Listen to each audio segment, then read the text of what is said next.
Hello dear student, good morning. I am Ravalia Roshni and I am welcomes to you in our online class. Today we will talk about our second unit Karma and its writer is Khushwant Singh. તો વિદ્યાર્થી મિત્રો ચાલો સૌ પ્રથમ આપણે આજે ખુશવંત સિંહ વિશે થોડીક પાયાની માહિતી જે છે એ મેળવશું. Khushwant Singh, 1950-2040 is one of the most famous writer of India.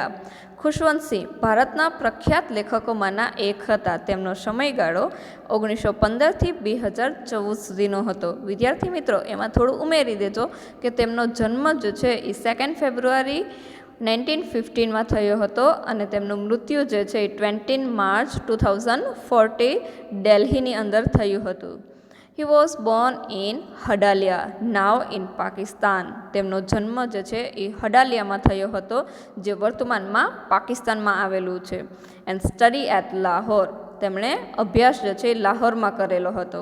He practiced law at Lahore High School, High Court and તેમને કાયદાની પ્રેક્ટિસ જે છે તે લાહોર હાઈકોર્ટની અંદર કરી હતી. And also work in the Indian ministry of external affairs અને તેમણે જે છે ઇન્ડિયન મિનિસ્ટ્રી એટલે કે ભારતીય મંત્રીમંડળમાં બાહ્ય બાબતોના મંત્રી તરીકે પણ કાર્ય કર્યું હતું. Then he started his career as a journalist. પછી તેમણે પોતાના કારકિર્દીની શરૂઆત એક જર્નાલિસ્ટ એટલે કે પત્રકારત્વ તરીકે કરી હતી.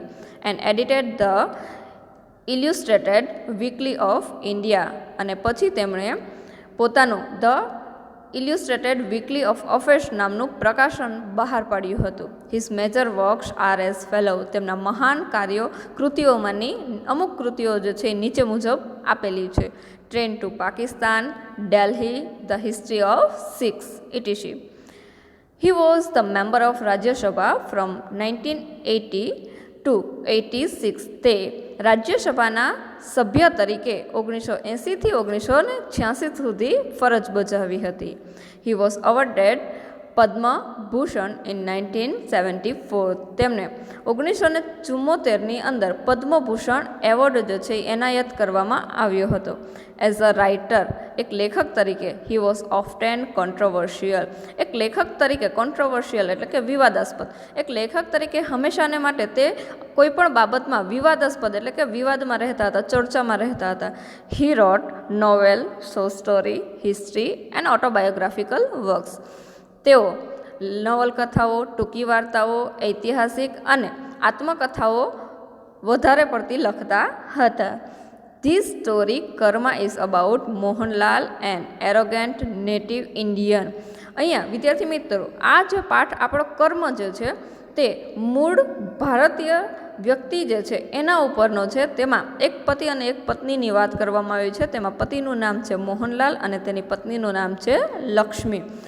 અહીંયા આ વ્યક્તિ જે છે એના ઉપર વધારે પડતી પશ્ચિમી સંસ્કૃતિ જે છે તેની અસર જોવા મળે છે. તો ચાલો આપણે જોઈએ. અહીંયા પાછું વન્સ અગેન એક વખત રિપીટ કરી દઉં કે આપણે જે અભ્યાસ કરીએ છીએ તે યુનિટની માત્ર ને માત્ર સમરી છે. આખો યુનિટ જે છે એ નથી અત્યારે, બરાબર. The story Karma is about Mohanlal.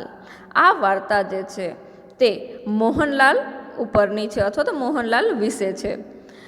N arrogant native Indian. Native એટલે કે મૂળ, એરોગેન્ટ એટલે કે ઉદ્ધત. તે ભારતીય મૂળના એક ઉદ્ધત એટલે કે થોડા ઘમંડી એવા વ્યક્તિ હતા. Who dislike India. તેને ભારત પસંદ ન હતું.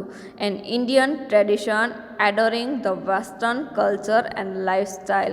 તેમને ભારત અને ભારતીય પરંપરાઓ જે છે એ બિલકુલ પસંદ ન હતી, પરંતુ એડોરિંગ એટલે કે મોહક, પરંતુ તે જે વેસ્ટર્ન કલ્ચર એટલે કે પશ્ચિમી સંસ્કૃતિ અને પશ્ચિમી જે જીવનશૈલી છે તેના તરફ મોહક એટલે કે આકર્ષાતા હતા. The story starts at the railway station. આ વાર્તાની શરૂઆત જે છે એ રેલવે સ્ટેશન ઉપર શરૂ થાય છે. Mohanlal waited at the waiting room while his wife Lakshmi sat outside the waiting room chew a betel leaf. Mohanlal waited at the waiting room. Mohanlal જે છે એ રાહ જોવાનો, પ્રતીક્ષા કરવાનો જે રૂમ છે વેઇટિંગ રૂમ, તેની બહાર ટ્રેન આવવાની રાહ જોતા હતા. જ્યારે જ્યારે હિઝ વાઇફ લક્ષ્મી. અહીંયા જે છે એ લક્ષ્મી એનું પેઇડ નેમ છે, ખરેખર વાસ્તવમાં નામ જે છે એ લક્ષ્મી હોય છે આપણા ગુજરાતી પ્રમાણે. તો while his wife Lakshmi sat outside the waiting room chewing a betel leaf. જ્યારે તેમની પત્ની લક્ષ્મી જે છે તે જે પ્રતીક્ષા કરવાનો રૂમ હતો આઉટસાઇડ એટલે કે તેની બહાર બેસી અને ચ્વિંગ અ બીટલ લીફ, બીટલ એટલે કે નાગરવેલનું અને લીફ એટલે કે પાન, ચ્વિંગ એટલે કે ચાવવું. તેમની પત્ની લક્ષ્મી જે છે એ બહાર રાહ જોવાનો પ્રતીક્ષા કરવાનો રૂમ હતો તેની બહાર બેસી અને જે નાગરવેલનું પાન હતું એ ચાવતી હતી. She was a native woman with traditional value. તે મૂળ ભારતીય પરંપરાઓ મૂલ્યોને જાળવનારી મૂળ ભારતીય સ્ત્રી હતી. Mohanlal blindly imitated the British people. Imitated એટલે કે નકલ કરવી. જ્યારે મોહનલાલ જે છે એ આંધળી નકલ બ્રિટિશ લોકો જે છે તેમની કરતા હતા. And spoke English with British ascent. અને પોતાનો રૂતબો જમાવવા માટે, સ્પીકનું ભૂતકાળ અહીંયા સ્પોક છે કે પોતાનો રૂતબો જમાવવા માટે તે હંમેશાને માટે અંગ્રેજી ભાષા, બ્રિટિશરોની જે અંગ્રેજી ભાષા છે ભારપૂર્વક બોલતા હતા. Mohanlal wanted to travel in first class compartment. મોહનલાલની ઈચ્છા એવી હતી કે પોતે જે છે તે જે ટ્રેન છે એના ફર્સ્ટ ક્લાસનો જે ડબ્બો છે તેમાં પોતે મુસાફરી કરે. And Lakshmi was to travel by inter class woman compartment. જ્યારે તેમની પત્ની લક્ષ્મી જે ભારતીય મૂલ્યોને અને પરંપરાને અનુસરનારી હતી તેની ઈચ્છા એવી હતી કે તે પોતે મધ્યમ વર્ગનો જે સ્ત્રીઓનો કમ્પાર્ટમેન્ટ એટલે કે ડબ્બો જે છે તેમાં મુસાફરી કરે. Mohanlal look at himself in the mirror in the first class waiting room. અહીંયા વિદ્યાર્થી મિત્રો મિરરનો સ્પેલિંગ જે છે એ ખોટો આપેલો છે, ત્યાં કરેક્ટ કરી લેજો, MIRROR, બરાબર. Mohanlal look at himself in the mirror in the first class waiting room. Mohanlal અત્યારે જ્યારે રાહ જોતો હતો ટ્રેનની ત્યારે પોતાનો જે ફેસ જે છે બરાબર, પોતાનું મુખ જે છે એ અરીસાની અંદર જોઈ રહ્યો હતો, પોતાની જાતને જ નિહારી રહ્યો હતો. The mirror was made in India. પરંતુ ગંભીરતા ક્યાં છે કે આ મિરર, આ અરીસો પણ કોણે બનાવેલો હતો તો કે ભારતીયોનો બનાવેલો હતો. And Mohanlal hated it. ભારતીયોનો બનાવેલો હતો એટલે મોહનલાલ તેના પ્રત્યે ધિક્કાર કરતો હતો. હાવેવર, જોકે હી એડમાયર્ડ હિઝ ઓન રિફ્લેક્શન. પણ એડમાયર્ડ એટલે કે પ્રશંસા કરવી, પરંતુ પોતે પોતાની જાતને અરીસામાં જોઈ અને પ્રશંસા કરતો હતો. લક્ષ્મી વોર એન ઓર્ડિનરી સારી. અહીંયા વિદ્યાર્થી મિત્રો WORE વોર જે છે એ વિયરનું ભૂતકૃદંત છે, પાસ્ટ પાર્ટિસિપલ છે. લક્ષ્મી વોર એન ઓર્ડિનરી સારી. લક્ષ્મીએ એક ઓર્ડિનરી એટલે કે એક સામાન્ય જે ભારતીય સ્ત્રીઓ જે સાડી પહેરતી હતી એવી સાડી પહેરેલી હતી. And she was just an ordinary woman with rural behaviour. અને તે એક સામાન્ય સ્ત્રી હતી જે ગામડાનું રૂરલ એટલે કે ગ્રામ્ય વર્તન કરનારી એક સામાન્ય સાધારણ એવી સ્ત્રી હતી. એટ હોમ ઓલ્સો, ઘરમાં પણ Mohanlal Ridley talk with her. પોતાના ઘરની અંદર પણ મોહનલાલ ક્યારેક જ ભાગ્યે જ જે છે તે તેની પત્ની લક્ષ્મી સાથે વાત કરતા હતા. He did not like to talk to illiterate rural relatives. મોહનલાલનું વર્તન, એનું એટીટ્યૂડ, એનું વલણ એવું હતું કે એને ક્યારે પણ ઇલિટરેટ એટલે કે નિરક્ષર જે ગ્રામ્ય લોકો અથવા તો ગ્રામ્ય સંબંધીઓ છે તેમની સાથે વાત કરવી પસંદ ન હતી. He visited her room at night. તે પોતાના રૂમની મુલાકાત રાત્રે લેતા હતા. But they had no children. પરંતુ તેમને એક પણ બાળક ન હતું. He had studied in England. તેમણે ઇંગ્લેન્ડની અંદર જ પોતાનો અભ્યાસ કર્યો હતો. And adopted western lifestyle. અને પોતે ઇંગ્લેન્ડની અંદર અભ્યાસ કર્યો હતો અને પશ્ચિમી સંસ્કૃતિ જીવનશૈલી જે છે એનો એડપ્ટ એટલે કે ગ્રહણ કરી હતી. ધેન વેન ધ ટ્રેન કેમ. પછી જ્યારે ટ્રેન આવી ત્યારે Mohanlal went to first class compartment. જ્યારે સ્ટેશન ઉપર ટ્રેન આવી ચૂકી હતી ત્યારે મોહનલાલ જે છે એ વેન્ટ છે અહીંયા ગોનું ભૂતકાળ છે. મોહનલાલ પ્રથમ વર્ગનો જે ડબ્બો હતો તેમાં ગયા અથવા ચડી ગયા. Lakshmi got into the inter class woman compartment. અને લક્ષ્મી જે છે એ મધ્યમ વર્ગનો જે સ્ત્રીઓનો કમ્પાર્ટમેન્ટ હતો તેમાં ગઈ. શી ટોક ઇન સિમ્પથેટિક મેનર વિથ કુલીસ. તેમણે એટલે કે તેણીએ લક્ષ્મીએ જે છે સિમ્પેથેટિક એટલે કે સહાનુભૂતિ દર્શાવતી અથવા તો સહાનુભૂતિની રીતથી કુલીસ એટલે કે ત્યાં જે સામાન ઉચકનારા જે વ્યક્તિઓ હતા, મજૂર હતા, તેને કુલી કહેવામાં આવે છે, તેની સાથે સહાનુભૂતિપૂર્વકનું વર્તન કર્યું. બટ મોહનલાલ ઇગ્નોર્ડ ધેમ. પરંતુ મોહનલાલ જે છે તેમણે આ બધાને ઇગ્નોર કરી નાખ્યા, અવગણી નાખ્યા હતા. Lakshmi sat in her compartment and began to chew betel leaf. Lakshmi પોતાના કમ્પાર્ટમેન્ટ એટલે કે પોતાનો જે ડબ્બો હતો, પોતાની સીટ હતી જે મધ્યમ વર્ગની, ત્યાં બેસી ગઈ. અને બિગિનનું ભૂતકાળ છે બિગન એટલે કે શરૂ કરવું, ચ્યુ એટલે કે ચાવવું, અને પોતાના કમ્પાર્ટમેન્ટમાં બેસી અને પોતે જે છે એ નાગરવેલનું પાન ચાવવાનું શરૂ કર્યું. શી સેટ કમ્ફર્ટેબલી.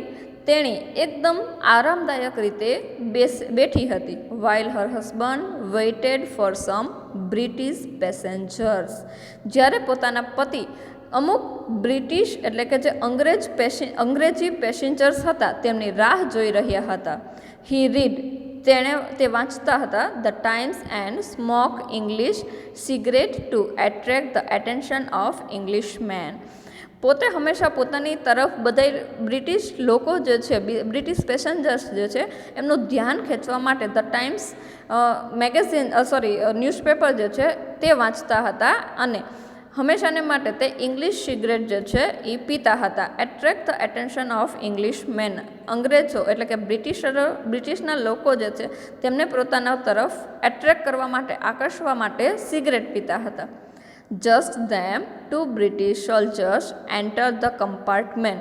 એ જ સમયે બે બ્રિટિશરો જે છે, બ્રિટિશના સૈનિકો જે છે તે આ કમ્પાર્ટમેન્ટમાં આવ્યા.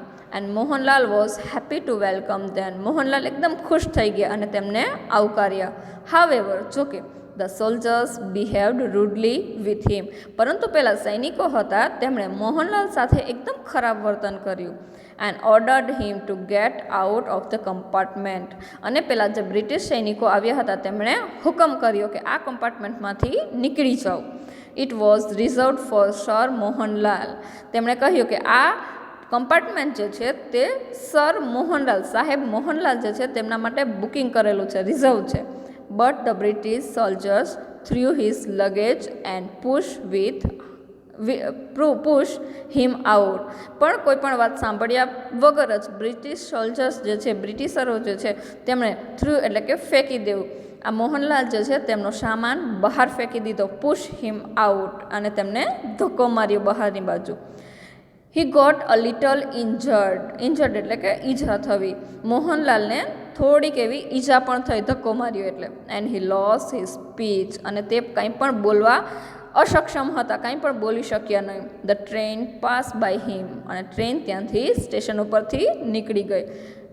Lakshmi spat out unknowing that her husband was thrown out by the British soldiers. પરંતુ લક્ષ્મી જે છે તે તો પોતાની સ્ત્રી કમ્પાર્ટમેન્ટ જે હતો તેમાં બેઠી હતી. તેને બિલકુલ પણ ખબર હતી નહીં કે પોતાનો પતિ જે છે તેમને બ્રિટિશ સૈનિકો દ્વારા બહાર ફેંકી દેવામાં આવ્યો હતો. The main character of the story are sir Mohanlal and Lakshmi. આ વાર્તાના મુખ્ય પાત્રો જે છે તે મોહનલાલ અને તેમની પત્ની લક્ષ્મી છે. Mohanlal's characters tell us that pride and arrogance are punish sooner or later. અહીંયા મોહનલાલનું પાત્ર જે છે તે આપણને કહે છે, પ્રાઇડ એટલે ઘમંડ અને એરોગન્સ એટલે કે તોછડું, કે ભાઈ ઘમંડી વ્યક્તિ જે છે અથવા તો તોછડું વર્તન કરનાર વ્યક્તિ જે છે તેને હંમેશાને માટે કાં તો પહેલાં અને કાં તો પછી તેમના જીવન દરમિયાન એને શિક્ષા મળતી જ હોય છે. Lakshmi is conservative, simple and happy. જ્યારે લક્ષ્મી જે છે એ કન્ઝર્વેટિવ એટલે કે એકદમ મધ્યમ સ્તરની, પ્રમાણસર, કે જે સારી હતી, સિમ્પલ એટલે કે સરળ અને ખુશ હતી. The conflict of the story focus on Mohanlal's arrogant attitude. Conflict એટલે ઘર્ષણ. આ વાર્તાની અંદર મોહનલાલનું જે ઉદ્ધત વલણ જે છે તેના ઉપર ઘર્ષણ થાય છે. The title કર્મ symbolize the fruit of the arrogance and hatred for the country Mohanlal belongs to. આ વાર્તાની અંદર એટલે કે અહીંયા જે આપણી વાર્તાનું ટાઇટલ એટલે કે જે નામ આપેલું છે કર્મ તે સિમ્બોલ કરે છે, તે દર્શાવે છે. ફ્રૂટ એટલે અહીંયા પરિણામ, કે ભાઈ જે વ્યક્તિઓ પોતાના દેશને નફરત કરે છે, એના પ્રત્યે ખરાબ વલણ દર્શાવે છે, તેમનું પરિણામ હંમેશા આવું જ આવે છે. પોતે જેવું કર્મ કરે છે તેવું જ તેને પરિણામ મળે છે. There is an ironical turn of fate in the story. Fate એટલે કે નિયતિ, અને આયરોનિકલ એટલે કે ભાઈ પોતે જે છે એ વક્રોક્તિ, કે ભાઈ આ વાર્તાની અંદર નિયતિની અંદર ટૂંકમાં પોતે જે કર્મો કરે છે તેની નિયતિ પ્રમાણે તેમને ફળ મળતું જ હોય છે. તો વિદ્યાર્થી મિત્રો, આપણને ખબર જ છે કે ગીતાજીની અંદર પણ એવું કીધું છે કે ભાઈ જેવું કર્મ કરશો તેવું ફળ મળશે.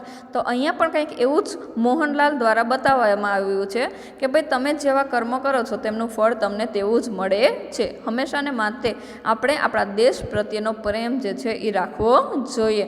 ક્યારેય પણ અન્ય દેશો પ્રત્યેનો પ્રેમ જે છે એ આપણને દુઃખી કરે છે. જો આપણે આપણા દેશ પ્રત્યે પ્રેમ રાખ્યો હોય તો આપણે ક્યારેય એ બાબતનું દુઃખ થતું નથી. તો વિદ્યાર્થી મિત્રો, અહીંયા આપણે જે છે તે કર્મ યુનિટની જે સમરી જે છે, સારાંશ જે છે તેના ઉપર વાત કરી. જો તમને આના ઉપર કોઈ પણ પ્રશ્ન હોય તો તમે વોટ્સઅપ અથવા તો યુટ્યુબ ચેનલ દ્વારા પૂછી શકો છો. Thank you. Have a good day.